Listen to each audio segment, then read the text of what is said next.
नमस्कार, मी प्रशांत नक्के पाटील. मित्रांनो, काही महिन्यापूर्वी एअरलाइन्सला एक विषय सांगितला जातो की तुम्ही तुमच्या पायलट आणि एअरलाइनची सुरक्षितता यासाठी एक नवीन नियमावली बनवायची. आणि मागच्या महिन्यामध्ये एक नियमावली तयार झाली. त्याच्यानंतर एअरलाइन्समध्ये ती नियमावली गेल्यानंतर त्या नियमावलीवरती अंमलबजावणी सुरू होती. मित्रांनो, हे जे काही सध्याला चाललंय याच्याबद्दल तुम्ही खूप काही ऐकलेलं आहे. मी फारसं वेळ घेणार नाही, पण एक ओरल ज्यांना माहिती नसेल त्यांच्यासाठी म्हणून सांगतो.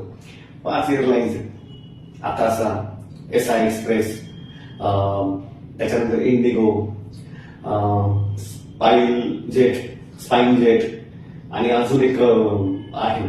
अशा 5 एअरलाइन्स, पण त्यातल्या त्यात इंडिगोच्या सगळ्यात जास्त विमान आहेत. मित्रांनो, आता जी नवीन नियमावली आहे त्याच्यामध्ये पायलट लोकांसाठी काही नियम होते की त्यांना रात्रीचा आराम आणि 38 तासच ड्युटी वगैरे अशा पद्धतीचं.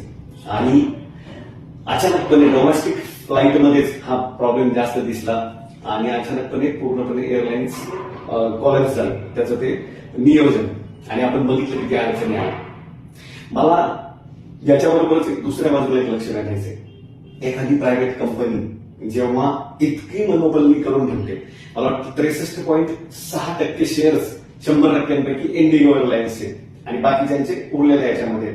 त्यामुळे इंडिगोची मनोबलनी ही अतिशय मजबूत पद्धतीनं सरकारवरती दबाव निर्माण करू शकली आणि ती नियमावली केंद्र सरकारला मागे घ्यावी लागली. मित्रांनो, ही खूप मोठी धोक्याची घंटा आहे. प्रायव्हेटायझेशन करत असताना अनेक पर्याय उपलब्ध करून ठेवणं गरजेचं आहे.